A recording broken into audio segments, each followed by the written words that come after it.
Hey, what's up, guys? It is Chachionics with another video. As I said yesterday, I would be giving my thoughts about the fights that happened today. UFC Fight Night 197, UFC on ESPN Plus 55, I believe. UFC Holloway versus Rodriguez. I just want to confirm that that is right. Yeah, UFC Fight Night 197, UFC Fight Night on ESPN Plus 55. Today was a phenomenal. They were phenomenal fights. I mean, it was absolutely awesome. Of the 11 fights, there were 9 stoppages, 8 knockouts, KO, TKO, and 1 submission. And even the 2 decisions were great fights, and I will get into that. And first off, I have notes about this fight, and I'll give my record, and I will tell you how I did with my predictions for today's fights. So we're going to start with Kennedy's and Chikwu. I have notes, so I'm going to read off of the notes that I wrote, since I'm not going to memorize, since I wasn't going to memorize everything at the top of my head. So I'm going to read what I wrote. So I did not expect John to defeat Kennedy in the first round. If anybody was to get it finished, I believe it would be Kennedy. I, though, did not know about Jung's 14-fight unbeaten streak, which is now 15. Jung did really well in close range, and which led to the finish where he was able to land some elbows to then finish the fight. So I took the L on that one. I picked Kennedy and Chikwu between... I should say the fight, Kennedy Chikwu versus Da Eun-jung, and Da Eun-jung got the fight KO via elbows. The next fight, Rafael Alves versus Mark Dakisi. I picked Mark Dakisi, and you know what? Alves did really well in this fight. There was a groin shot that was literally in the beginning of the fight, which wasn't cool, but the fight continued, and Alves landed a good punch, a knee, and secured a beautiful guillotine off of a Mark Dakisi, however you pronounce his name. And he was able to secure a beautiful guillotine, which was able to finish the fight in the first round. So that was, for me, a little unexpected. But you know what? A great win for Rafael Alves. And I took an L for that one. So... the next fight was a women's fight. Courtney Casey versus Liana Jojua. I did not mention that this was a catchweight fight at 128.5 pounds because Liana Jojua missed weight. A catchweight bout is a fight that does not happen at the certain weight class because a certain fighter misses weight or there's an agreement to not fight at that weight class. So, and if you miss weight, you're fined. So, Courtney Casey between Liana Jojua. The notes that I have for this fight, Courtney did really well on the feet. She really pieced up Jojua and busted her up all throughout the fight. Jojua did have ease taking down Courtney Casey a few times. If only she did a little bit more of that and was able to control it on the ground, I believe Jojua would have won. But the takedowns came very late in each of the rounds. In the first round, it was in like the last 40 seconds. Courtney slipped late in the second round with like less than a minute, so Jojua got on top. And then a late takedown in the third with the final 10 seconds. So it makes me think if Liana Jojua was able to get those takedowns early in control, and if she was able to keep it on the ground, she would have negated getting punched in the face and negated any damage that she would have absorbed. So I really think Liana Jojua could have won that fight. I picked Courtney Casey. So Courtney Casey was able to get the W, so that was my first win on the event today. The next fight, that was at 100. I should say the weight class. I am sorry that I'm not saying the weight class. This next fight was a UFC featherweight bout at 145 pounds between Sean Woodson and Colin England.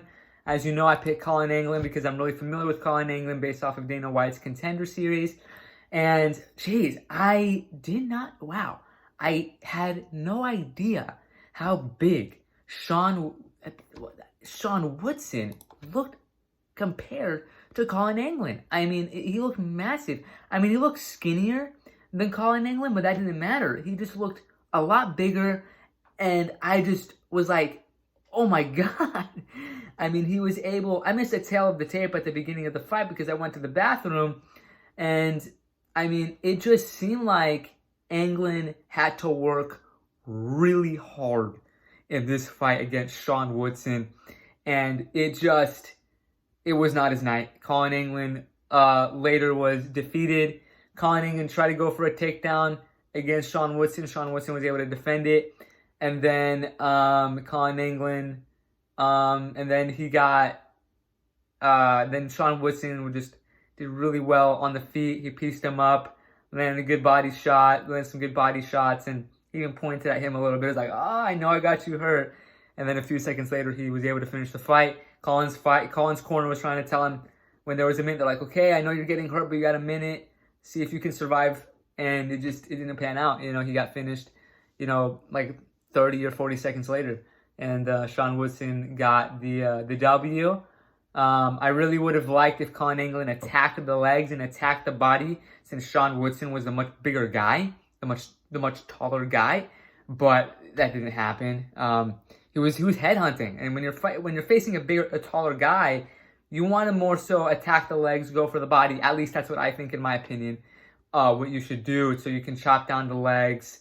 You know, if you attack the body, get them to bring their hands low, so then the head is then able to open up itself. But that didn't happen. The next fight was a women's fight at 125, a women's flyweight bout at 125 pounds, and it was between Andrea Lee versus Cynthia Calvillo. I picked Andrea Lee, and the notes that I have for this fight was Andrea looked really good on the feet. She really pieced up Calvillo, especially in the second round where she landed some good body kicks, which hurt Calvillo. Calvillo really reacted to those fights.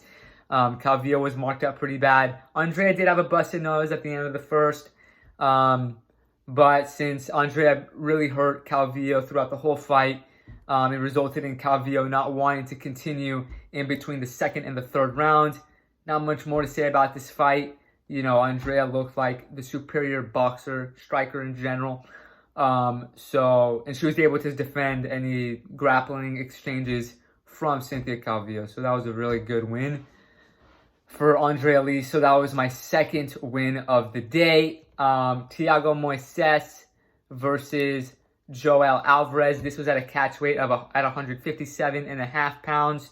Originally scheduled for 155 pounds at lightweight. But Joel Alves weighed in at 157.5 pounds and missed weight. So this fight was a catch weight bout. But just like the Colin England versus Sean Woodson fight, I picked Thiago Moises, and just Joel Alves looked so much bigger than Thiago Moises. Alves was a superior striker, and he hurt Alves. Hurt Moises, I'm sorry, on the feet. I know I'm using piece up a lot. Sorry about that. But it's the best way I can describe it, you know. Alves was then able to get the finish in the first. A good stoppage as Moises got a good cut and everything at the end. And it just seemed like Moises looked really overwhelmed by Alves, as Alves was much bigger, and I didn't know there was size discrepancy, just like I said with the Woodson, just like I did with the Woodson England fight. So my record for the prelims was 2 wins, 4 losses. A lot of things that I did not know about. I'm gonna have to do better research for the next fights, for the fights next weekend, or any fights in the future. So I was 2-3. I will preface that for the main card, I did not write any notes for any of these fights except after the fact, after I had dinner, because I was watching these fights with a family friend, and he came over to watch the fights, and I missed the first fight and a little bit of the second fight because we were out getting food. So the first fight on the main card was Song Yadong versus Julio Arce. There's not really much to be said about this one. I missed this one. I saw a little bit of the highlights, and it was a stagnant first round until the second round where Song Yadong hurt Julio Arce, and then once he saw he was hurt, he went for the finish and won the fight in the second round. So I got a win there, a W. Next fight, Chaos Williams versus Miguel Baeza. I want to say I picked Chaos Williams. I'm unsure.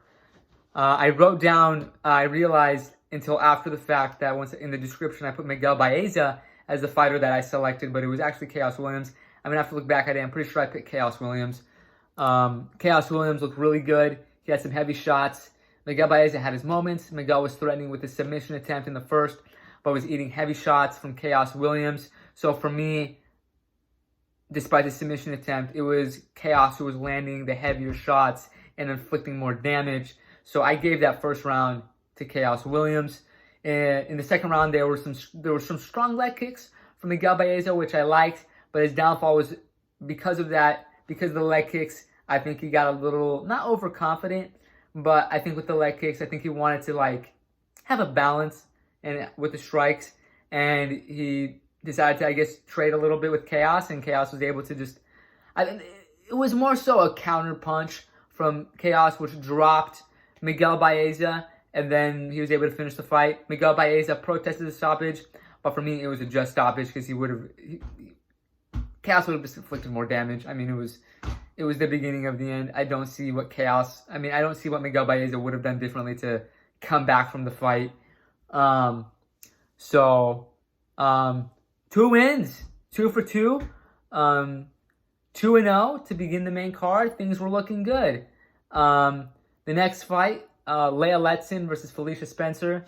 I did not know that Leah Letson was out since 2018 because she was in the military. And I judged this fight based off of how terrible Felicia looked in her previous fights. But Felicia fought a great fight, pushed Leah Letson up against the cage, made it a very grueling fight for Leah Letson. She was very busy when she had Leah Letson up against the cage. And Felicia looked amazing. She looked awesome. I mean, she couldn't have fought a better fight. She definitely impressed me 100%. Felicia Spencer later was able to get the finish late in the third round. So I suffered a loss. I suffered a loss there. The next fight was the co-main event, Marcos Rogerio de Lima versus Ben Rothwell. And I chose Ben Rothwell because I'm familiar with him. I wasn't familiar with Peizao, Marcos Rogerio de Lima. But Marcos Rogerio de Lima could not have looked any better. As soon as he landed a shot on Ben, it was very significant, as that was really the beginning. As soon as the first punch landed for Marcos Rogerio de Lima, it was really the beginning of the end for Ben Rothwell. And that was really the fight. He landed staggering shots, which wobbled Ben, and then he was able to get the stoppage. The stoppage, in my opinion, was late. I feel like I think Herb Dean, who was the referee, could have stepped in a little sooner, but that does not take away, obviously, from the great fight that Peizao, Marcos Rogerio de Lima fought. So I suffered an L. Then we move on to the main event of the evening, which was between Max Holloway and Yair Rodriguez. This was a back and forth instant classic. It was so much fun to watch. I was very impressed with Yair Rodriguez. He looked really good, and for me, his stock shot right up after this fight. He looked really great early with the volume strikes, especially with the leg kicks.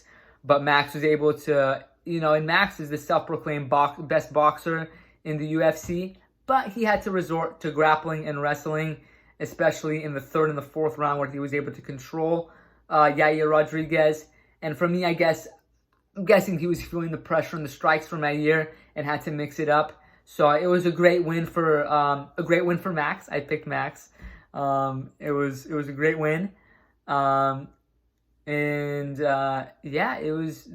not much that needs to be said about that. And I guess the one comment that I can say is that he should be the next challenger for the belt against the current champion Alexander Volkanovski. Even though he lost his first 2 fights against Alexander Volkanovski, I just don't see a better fight for Alexander Volkanovski in the featherweight division at 145.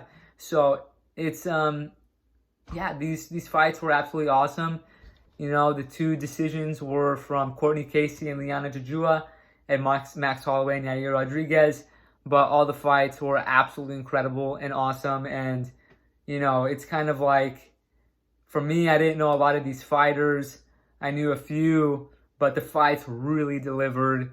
And, that's just how it happens. I mean, those fights that are kind of like under the radar, you're kind of like, I don't know. Those are the fights that deliver. So, I mean, great fight. Great fights today. It was awesome. There's not much else that needs to be said. Besides, my record for today's fights, I had 5 wins and 6 losses. So I didn't do well, but I got the main event correct, which I'm happy about. So I mainly based that off of the main event. So yeah, I got the W there. Yeah. I'm going to have to do more research next time. Look at the record, see some highlights, and go from there. So yeah, great fights today. That's all that I have for today. I will make another video, and I will talk about my predictions for tomorrow's NFL football games. So yeah, stay tuned for that, and I'll catch you guys in the next one. Peace out, guys.